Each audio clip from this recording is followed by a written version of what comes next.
After the Jade Emperor found out what Sun Wukong had done, he got angry and ordered King Li with a pagoda in hand and Prince Nejar to lead 100,000 heavenly soldiers to capture Sun Wukong.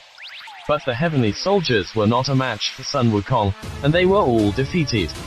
So Anyan Bodhisattva suggested the sent Holy Lord Erlang from Guanjianke to Flowers and Fruits Mountain to capture Sun Wukong. Erlang followed the Jade Emperor's orders, and led his subordinates, the 6 brothers of Plum Mountain, the Howling Sky Dog, and some elite soldiers, to Flowers and Fruits Mountain. He asked King Li to hold the demon-exposing mirror, and stand in the air to illuminate Sun Wukong, Li he himself challenged in front of the Cave of Water Curtains. Sun Wukong came out of the cave to fight and fought an evenly matched battle with Erlang. When the 6 brothers of Plum Mountain saw that Sun Wukong was busy in fight at the moment, they took the opportunity to rush all the way into the Water Curtain Cave. Sun Wukong looked back and saw that his nest had been destroyed, and he panicked and turned into a large pelican, rushing towards the sky to escape. Holy Lord Erlang quickly turned into a large Buceros Vigil, and diving into the clouds to catch Sun Wukong. Sun Wukong saw that, he flew into the water with Erush, and turned into a fish. Erlang saw Sun Wukong from the mirror, and changed into a fish hawk, waiting on the water surface. Sun Wukong saw this and quickly transformed into a water snake, and ran to the shore, then changed into a bustard and stood on the reeds. The Erlang changed back to his original form, took out a crossbow, and shot at the bustard, making Sun Wukong unsteady. Heavenly army rushed forward, surrounding Sun Wukong and trapping him. The Lord Lao Tzu of the Great Monad took the opportunity, and threw the diamond bangle towards Sun Wukong, hitting him on the head and making him fall. The Erlang's Howling Sky Dog rushed forward and bit Sun Wukong, and the other gods rushed forward to hold Sun Wukong down, and tied him up with iron chains, taking him back to heaven. Sun Wukong suffered many punishments but was unharmed. The Lord Lao Tzu reported to the Jade Emperor, and asked to put Sun Wukong in the 8 trigrams furnace for smelting. The Jade Emperor approved. So, Sun Wukong was brought to Lord Lao's Di's Tashita Palace. The gods pushed Sun Wukong into the furnace, and the fairy child used a fan to fan the fire with all his might.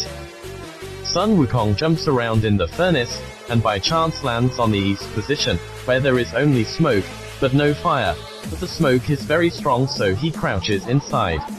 After 4 to 9 days, the Lord Lao Tzu orders the furnace to be opened. Sun Wukong suddenly hears a sound farther. The furnace roof. He looks up and sees the light, so he makes full use of his strength, jumps out of the furnace, kicks down the furnace, and runs away. Sun Wukong was not melted, but refined a pair of fiery golden eyes. He pulled out the will-following golden banded staff from his ears, and swung it in the wind, the staff becoming as thick as a bowl. Sun Wukong raised the staff and fought his way from east to west, hitting all he way to the Hall of Miraculous Mist, and he's shouting loudly, "Emperors take turns. Jade Emperor, you old chap, hurry out and give me the throne, or I'll show you something tough." Seeing the ferocious-looking Sun Wukong, the Jade Emperor quickly crawled under the table and cried for help. Fortunately, at this time, the 36 Thunder Generals, and the 28 Constellation Guardians came to protect the Jade Emperor, allowing him to escape. The Jade Emperor immediate. Ili sent messenger to invite the Tathagata Buddha from the Western Heaven.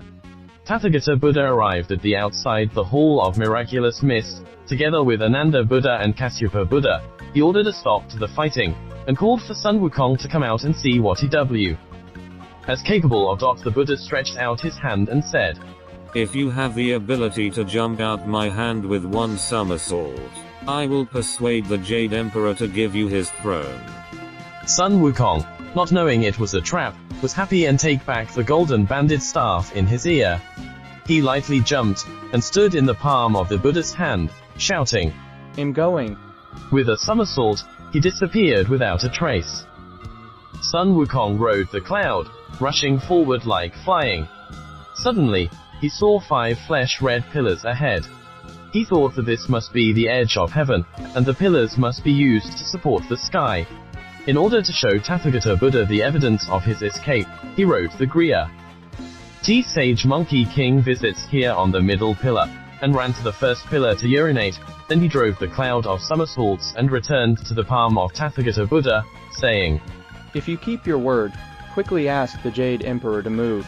However, the Tathagata Buddha says that Sun Wukong has never left his palm. Sun Wukong was unconvinced and wanted Tathagata Buddha to see the evidence he left at the edge of heaven. The Buddha refused to go, and asked Sun Wukong to look at his right middle finger and smell the ROT of his thumb. Sun Wukong opened his fiery golden eyes, and saw the characters he wrote on Buddha's right middle finger, and there was still some monkey urine smell in the thumb joint. Sun Wukong said in surprise, I don't believe it, I don't believe it at all. I wrote the characters on the pillars that support the sky, how can it be on your hand? I'll go and see, let's talk later. Sun Wukong tried to run away, but the Buddha caught him quickly with a swipe of his hand, and pushed him outside the heaven's gate. He then transformed his 5 fingers into 5 mountains made of gold, wood, water, fire, and earth, named the 5 elements mountains, and trapped Sun Wukong beneath them. The Buddha took out a poster from his sleeve, and stuck it on a flat stone, on the top of the 5 elements mountains. The crack in the mountain instantly closed. No matter how hard Sun Wukong tried, he couldn't get out and had to obediently stay trapped there.